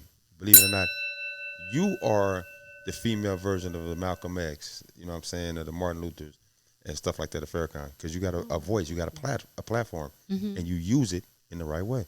Right, Big absolutely. homie, you doing it, all right? Thank you. I appreciate that. Listen, I do my best, right? Yes. At the end of the day, like I said, not just me, but me and my husband, which I think is very important. And I Shout always out to try the Big Homie Ray. Yes, I always try to tell people, look, and it took me, let me just say this before we go. It took me a while to get to a certain point of the way that I think now too. You understand? Because a conversation for another time that we have, but my mindset wasn't always like this, and it took time for me to grow, to understand myself, to understand marriage, to understand respect for my husband, to understand family life, to understand a whole lot of stuff where I'm like, damn, you know. And this is why when I talk about certain things, I try not to be judgmental, because I remember there was a time when I was like that.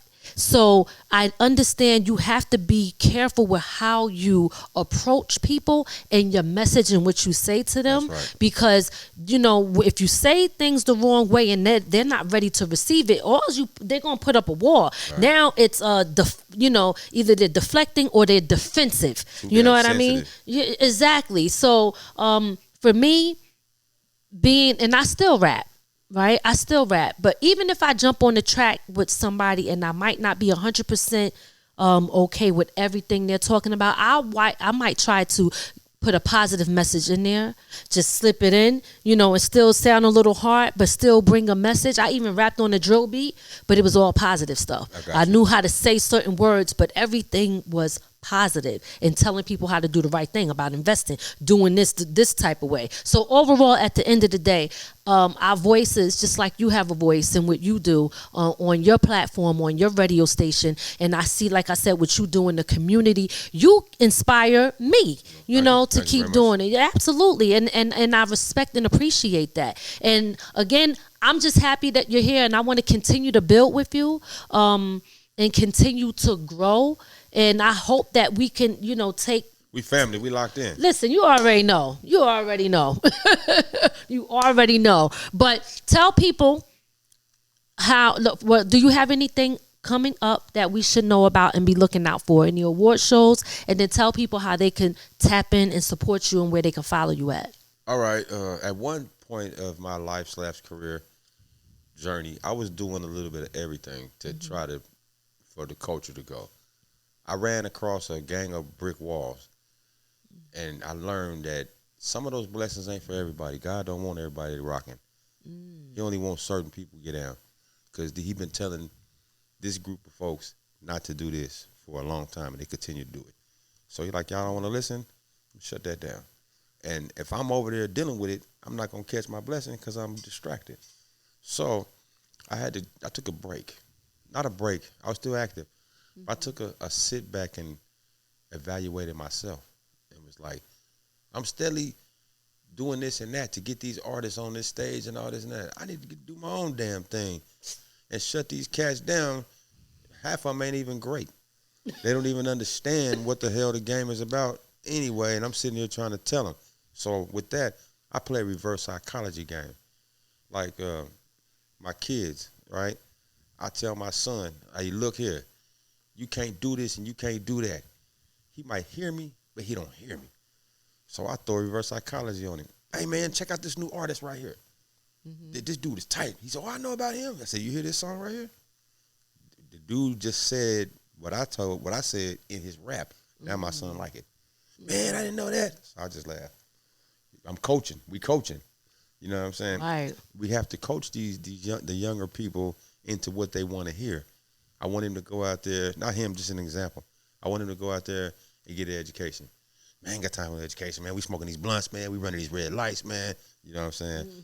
But if the young lady that you like, she says, I want to go to the library today and I want to study. Where he going? To the library to study. Because he want to lay down at night. You got what I'm saying? Mm-hmm. So it is a reverse psychology game that I play on a lot of people. You know what I'm saying? I gotta take notes because I'm struggling with some things over here that you talking about. Right, you see what I'm saying? We gotta take some notes. Oh, I love it.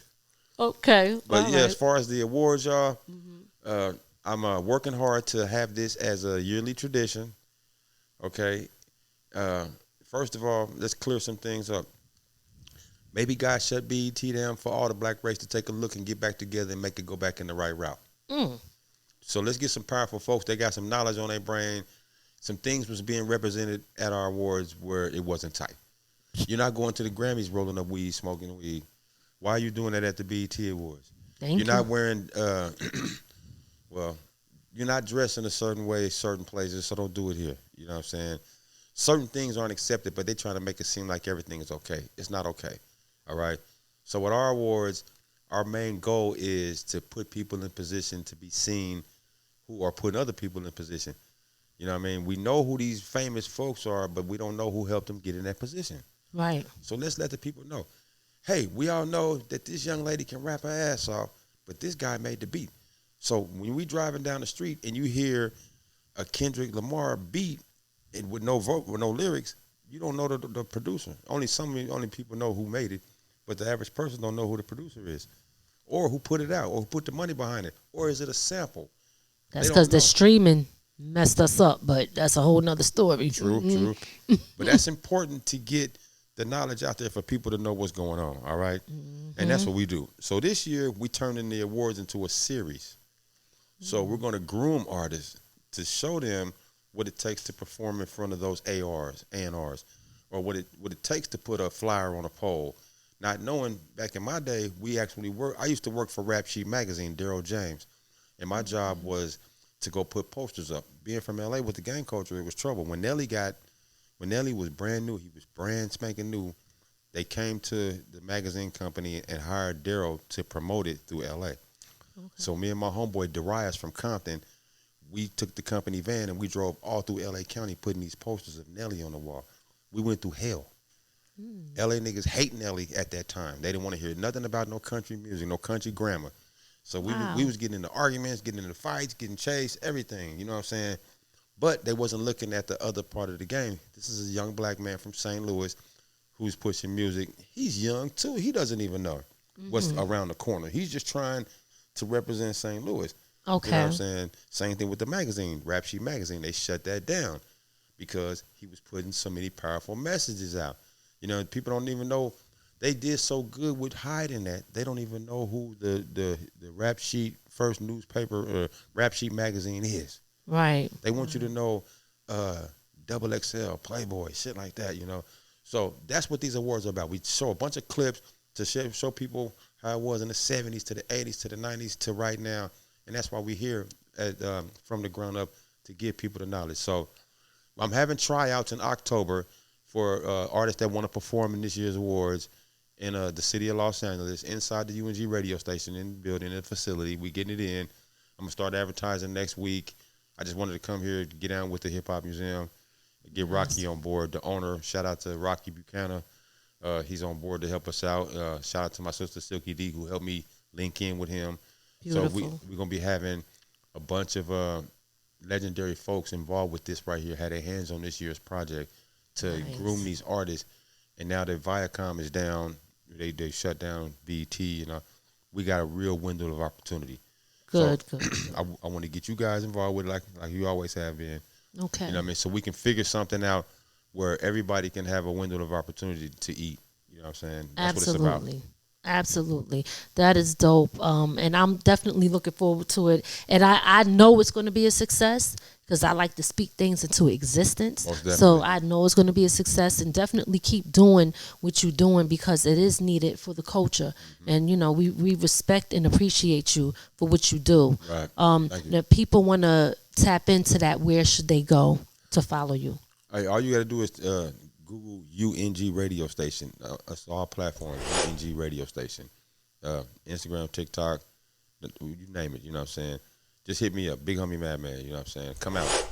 I don't really get online and I'm at the grocery store. I don't really do that. I usually promote what I'm doing on the show. I advertise that, you know. Right. I'm trying to keep it 100% business, so a brother won't get caught up in some of those games that they got out here to hurt us. You know what I mean? Hip hop police, whatever you want to call it. They got a lot of games out here to hurt us, and our own folks, we hate each other. You know, hate to say it like that, but it's the truth. You know what I mean? It's real. You know, so we need more love. We need more love. Absolutely. In this game, and more understanding, and more conversations. I got a lot of flaws. I'm trying my best to become a better man in my household, my family, the way I walk, talk, carry myself, everything. I thought about it 1,000 times. When I come up here today, should I wear a button-down shirt today? Should I wear my glasses? You know, should I show a different approach? Right. Right? But I do that in the daytime. At nighttime, it's all about the golfer hat, the long sleeves, the big homie Madman, you know, gangster. But that ain't what's popping. You know, we on here talking business to, you know, to help folks. But that's what get people hyped when you talk crazy. Where you from, man? You know, I'm South Central, homie. Oh, man, he said he from over there. You know, that's none of their business. Run up on me and see where I'm from. Take these two to the chin. You know what I mean? He said, don't play, okay? Yeah. Still get it in if he have to. Y'all better stop playing. You know, it's real. You know what I'm saying? Come on now. Yes. Okay. All right. Well, listen, like I said, we're going to have to do some type of part 2 to this because it's good conversation, and I think we covered a lot, which is great. I think we touched a lot of topics. You gave a lot of good value here. And I definitely want to continue this again, but we are going to shut it down now. And any final words that you want to say to the people before we end it? And if you do, look directly into that camera. Don't be afraid to experience new paths. Don't be afraid, because they got a game out here, y'all. This system is gangster. You think that you hardcore, you gangster? These mothers got real game for your ass. They got these legal hustles that really should be illegal. Like, I don't know how many people in America, but they said 80 million or whatever. I'm just making an example. 80 million people in America, right? Yo, everybody got to get real ID or you ain't going to be able to do this. Now everybody running down the DMV to go get new ID. ID, what, 30, 40, 50 bucks times 80 million. Nice bag of change. You know what I'm saying? If you want to get a place to stay, you got to fill out an application. So it's 4 of y'all in this that's coming here. That's $50 each person. We're going to accept 200,000 damn applications before we accept the family. They keeping that money. All these legal hustles should be illegal. I'm on that right now, real tough. That's really bothering me. People get no disrespect because I can't even speak my own language and I'm from the motherland. But people getting these jobs and can't even speak English, and the people who actually got a certificate or degree at this can't get this job, but here come this person over here. So it ain't about the education or the degree. It's about who you know. And once you get on, do right with your money. Please, do right with your money, yo. Stop spending it on all that bull, jive, negative, and save. I tell my homies in the hood all the time, for the last 10 years, I see you every day. You've been smoking weed every motherfucking day. If you went without smoking weed, nigga, you have a car. You have a house. You've been and had a truck. You've been, you know what I'm saying? But I don't knock nobody. I love all my brothers. But understand that they are out here to destroy and shut us down. If you just take a pause, focus, you could be successful too. Even if you are making minimum wage, you still rubbing 2 checks. Are you rubbing a check to do something? Your rent paid, car note paid, whatever, and you're doing something. Last thing, I got a friend right now. He's from San Vicente, right? That's in South America. He's 18. 18? 18. He's been working since he was 13, 2 jobs, to save $10 a day to move to America. What? When he came to America, it cost $18,000. He comes to America, he gets a job, in 1 month's time, he makes the 18, over here, 1,800 pays 18,000 there. So he pays the 1,800 back. Now he has a car, his own place. He got money that he sends back to his mother and them. He's like a god. So he's my motivation for the day. You know what I'm saying? Shout out to my homeboy David. You know what I mean? I learned a lot from that because I did that. I used to save like that to get myself out of situations. But my auntie, rest in peace, Charlene, I used to hustle in the hood and make a lot of money, and she would come and kidnap some of my money to put it back to show me how I could get it to grow. That's what I'm talking about. I wasn't growing. I was being dumb, you know what I'm saying? And that's what it is, yo. It's real shit. No, yeah, man. See, you be saying stuff and then but I gotta stop it, yo, because I got more stuff to say, but we gotta end it. That's why I said we gotta do a part 2. But I definitely appreciate that. And definitely, like I said, we definitely got to do a part 2. I know I'm long-winded, but I appreciate you guys. No. We appreciate you. Listen, you could take off. Only reason why I mean, because we probably like two in now, but I don't care because I love this. And like you said, we're going to chop it up. We definitely going to chop it up. But I love the conversation. I think it's stuff that people need to hear. And this is the type of stuff that we need to be talking about. We don't always have to be distracted with the negativity that's put out on all over social media, in the media, because we are the media too. You know what I mean? Mm-hmm. We are the media too, but we gotta. I think what did Denzel Washington say? He said a statement about people just want to put it out there, but we have a responsibility. That's right. Right? So that's why I just, at the end of the day, I look at what you do, what we do here, and it's like we have a responsibility. So this show today is proving that. I think we represented that. You know what I mean? So big shout out to you, Big Homie Madman. A blessing from God. He wanted us to come together we're already rocking, but today, this one was for a reason. To show the world that we both got these voices and we graduated from the childishness and it's time to go a different direction. There you go. With our platforms. Yes. You know what I mean? Use that voice in a different way. You know what I mean? Absolutely.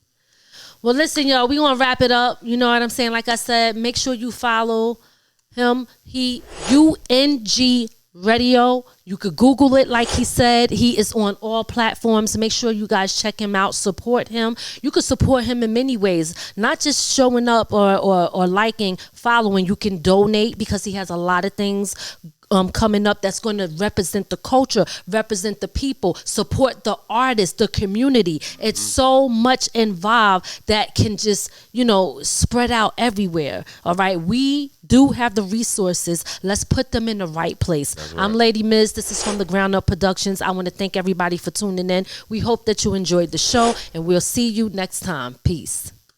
One love.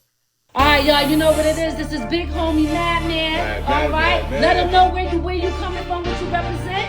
Hey, I represent the streets of Los Angeles right now. I'm in New York, baby. New York, what's up? From the ground up, everybody need to be rocking with the one and only Lady Miz and Ray. They blessing me right now. I'm about to sign the Wall of Fame.